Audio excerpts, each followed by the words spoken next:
तो स्टूडेंट जैसा कि हमने डिस्कस किया था, स्टेटमेंट ऑफ इन्वेंट्री के बाद स्टैट्यूटरी रिपोर्ट से पहले हम थोड़ा सा और ऑप्शंस देख लेते हैं। स्टैट्यूटरी रिपोर्ट्स को हम नेक्स्ट सेशन में कंडक्ट कर लेंगे ताकि उसका सेशन और उसकी रिकॉर्डिंग हम सबके लिए अलग से अवेलेबल रहे।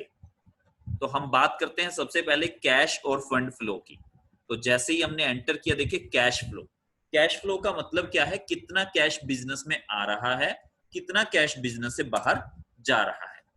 तो अगर आप ध्यान देंगे, देखिए स्टूडेंट्स, अप्रैल मंथ में इनफ्लो मतलब अंदर आया 1,10,000 पे, आउटफ्लो 1,00,000, तो अभी भी कैश आपके पास 10,000 बच गया।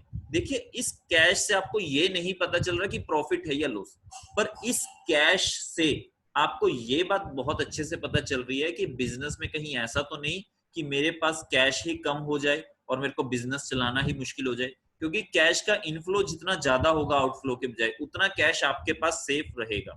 अगर ऐसा हो गया कि कैश आपका कम ही होता जा रहा है तो आपको बिजनेस चलाने में परेशानी होगी। अगले मंथ देखिए, अगले मंथ भी आप पॉजिटिव हैं, उससे अगले मंथ भी पॉजिटिव है। मान लीजिए किसी मंथ ये नेगेटिव आ गया, तो इसमें हमें घबराने की जरूरत नहीं है। क्यों नहीं है? मान लीजिए एक एग्जांपल लेते हैं हम लोग। मेरे को मालूम है अक्टूबर में मेरी स्वीट्स की दुकान है, मिठाइयों की दुकान है, और मेरे को अक्टूबर में दिवाली और दशहरा के ऊपर मिठाइयां बहुत बिकती है। तो सितंबर से ही मैंने जो सामान मिठाइयों को बनाने के लिए लगता है, जो खराब नहीं होता जल्दी जल्दी, उसको इकट्ठा करना शुरू कर दिया कि बाद में उसका रेट महंगा हो सकता है और बाद में शायद वो मिले या ना मिले। तो सितंबर में मैंने जहां से हो सका सामान खरीदना शुरू कर दिया, जबकि सितंबर में मेरी सेल इतनी नहीं थी, पर मैंने परचेज करने के लिए पैसा देना शुरू कर दिया। तो हो सकता है सितंबर में मेरा इनफ्लो तो बहुत कम हो और आउटफ्लो ज्यादा हो, जिसकी वजह से मेरी रिपोर्ट्स नेगेटिव आ जाए। और उससे घबराना नहीं है, वो सिर्फ 1 या 2 महीने का इंपैक्ट हो सकता है जब हमें किसी पर्टिकुलर सीजन की तैयारी करनी है। पर अगर आपका कैश ज्यादातर नेगेटिव चल रहा है तो बिजनेस में गड़बड़ है। इसका मतलब आप अपने बिजनेस के अंदर कैश को मैनेज नहीं कर पा रहे। तो हमें ये हमेशा ध्यान रखना है कि net flow at last positive ही रहे हम लोगों के लिए। एस्केप करते हैं जी हम लोग फंड फ्लो। फंड फ्लो में देखिए क्या है जी, एक बार देख लेते हैं हम लोग। ओपनिंग हमारे पास फंड्स थे टोटल बिजनेस के अंदर कितने? 45,50,000। बट जैसे ही हमने अप्रैल मंथ क्लोज किया तो हमारे फंड्स की वैल्यू बढ़ गई 46,10,000। एक बार एंटर करके देखते हैं, देखिए जी कैसे।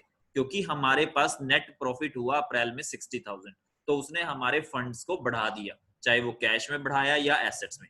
अब हमें पता कैसे चलेगा कि ये क्या बात हो रही है? अगर आप नीचे स्क्रीन पे ध्यान देंगे प्लीज, करंट एसेट्स कितने की है जी? क्लोजिंग एसेट्स, करंट लायबिलिटी 25,000 की थी पर बढ़ गई। देखो एसेट्स बढ़ी 2,20,000 की, लायबिलिटी बढ़ी 1,60,000 की।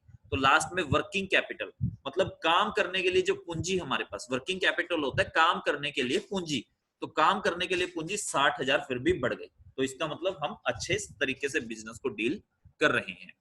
तो देखिए यहां मई में हमारे लिए फंड फ्लो बढ़ा 6,000 पे 13,500। किसी महीने देखिए मार्च में फंड कम हुए हमारे पास, एक बार एंटर करके देखते हैं ऐसा क्यों हुआ। क्योंकि करंट एसेट्स की वैल्यू हमारी कम हुई जी। क्यों हुई देख लेते हैं एक बार। तो अगर आप देखेंगे यहाँ क्लोजिंग स्टॉक में हमने 3,000 रुपए का, अगर आपको याद हो, 2 मोबाइल पीस हमने कम डाले थे, फिजिकल स्टॉक डाला था। अगर याद हो आप स्टूडेंट्स को कि हमारे पास हमने मान लिया था कि फिजिकली स्टॉक कुछ कम हुआ है, तो वो 3,000 रुपए के फंड्स कम हो गए, इसीलिए वो नेगेटिव में आ गए। तो इस तरीके से आप ये अंदाजा लगा सकते हैं कि वर्किंग कैपिटल मतलब काम करने के लिए पूंजी सही चल भी रही है या नहीं चल रही हमारे लिए। कैश फ्लो प्रोजेक्शन, ये प्रोजेक्शन का मतलब क्या होता है? पहले तो ये समझ लीजिए, अंदाजा लगाना कि इतना पैसा है, इतना आने वाला है और इतना जाने वाला है, तो बाद में ये बचेगा। एंटर करते हैं जी, लीजिए। तो देखिए वैसे तो यहाँ हमने कोई एंट्रीज को अल्ट F2 1 अप्रैल से चेक करते हैं एक बार।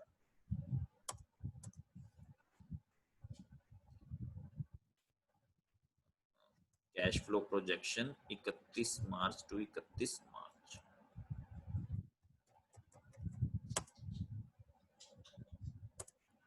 ओके, लास्ट एंट्री हमारी 31 मार्च में ही है।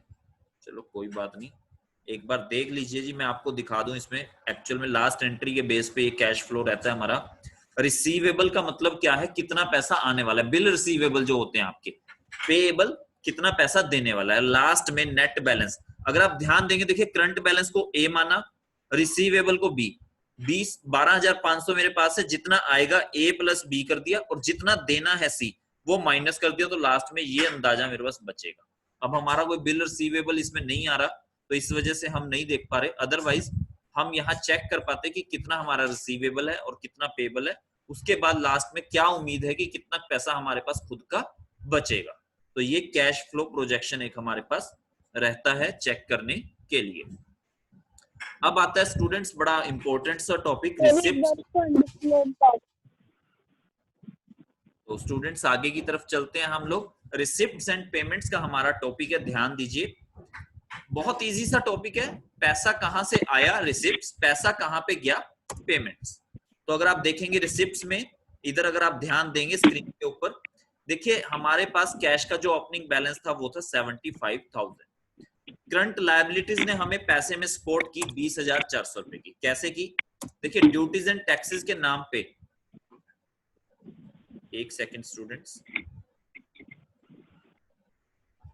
देखिए ड्यूटीज एंड टैक्सेस के नाम पे हमने कलेक्ट किया CGST plus SGST. Sundry creditor से हमने धीमान फर्नीचर हाउस से कैश में रिसीव किया 10,000 और 5,000 पे। दूसरा हमें सपोर्ट की करंट एसेट्स में सन्ड्री डेटर्स ने, गोयल ट्रेडर ने दी। तीसरा सेल करने से हमें कैश की रिसिप्ट हुई 45,000। इनडायरेक्ट इनकम से कैसे हुई जी, इनकम फ्रॉम फीस हमने डाली थी एक जगह 1 लाख रुपए की। तो इस तरीके से कैश हमारे पास आया और गया कहां कहां, करंट लायबिलिटीज में जी। सन्ड्री क्रेडिटर को दिया हमने धीमान फर्नीचर हाउस को 5,000 पे, 1 लाख रुपए करंट एसेट्स में, गोल्ड ट्रेडर को 1 लाख रुपए दिया हुआ है हमने, ठीक है जी। इनडायरेक्ट एक्सपेंसेस में देखिए एडवर्टाइजमेंट में हमने पैसा दिया हुआ, इलेक्ट्रिसिटी बिल में, मिसलेनियस, रेंट, स्टेशनरी में, और लास्ट में क्लोजिंग बैलेंस ऑफ कैश हमारे पास 1,12,900 बच गया। कैश का मतलब है जी कैश प्लस बैंक। प्लीज इसको अकेला वो मत समझ के चलना, मेरे कैश बोलने का मतलब है कैश प्लस बैंक। एंटर करेंगे आप देखिए तो दोनों डिटेल आपके सामने है कि बैंक में कितना है और कैश में कितना है, ठीक है जी। एस्केप किया हमने, एस्केप किया, तो रिसिप्ट्स एंड पेमेंट्स की बात हमने यहाँ पे की। अब बात करते हैं जी, ये टॉपिक हम डिस्कस कर चुके हैं स्टूडेंट्स, वापस रिपीट कर रहा हूं। लिस्ट ऑफ अकाउंट्स को हमने डिस्कस किया था जब हमने इंपोर्ट एक्सपोर्ट का फंक्शन किया था। डाटा को पहले एक्सपोर्ट करना है फिर दूसरी जगह जाके इंपोर्ट। तो लिस्ट ऑफ अकाउंट्स में वापस चलते हैं, देख लीजिए सारे किस ग्रुप में कौन कौन सा अकाउंट बना हुआ है, आपके सामने लिस्ट है। ये लिस्ट ऑफ अकाउंट्स में अकेला लिस्ट ऑफ लेजर नहीं, आप ग्रुप्स देखना चाहते हैं ग्रुप्स देख सकते हैं, आप करेंसीज देखना चाहते हैं वो देख सकते हैं, स्टॉक ग्रुप देख सकते हैं यहीं से, स्टॉक कैटेगरी देख सकते हैं यहीं से, स्टॉक आइटम चेक कर सकते हैं, यूनिट्स कौन कौन सी बनी हुई है, गोडाउन, और आपके वाउचर टाइप। तो सारी डिटेल्स आपके सामने यहां भी खुल जाएगी आपके सामने लिस्ट के फॉर्म में, ठीक है जी। तो लिस्ट ऑफ अकाउंट्स के बाद जो हमारा टॉपिक रहेगा वो रहेगा एक्सेप्शनल रिपोर्ट का। यहां तक मेरे को लगता है किसी भी स्टूडेंट का कोई डाउट नहीं बचा होगा। Thank you student.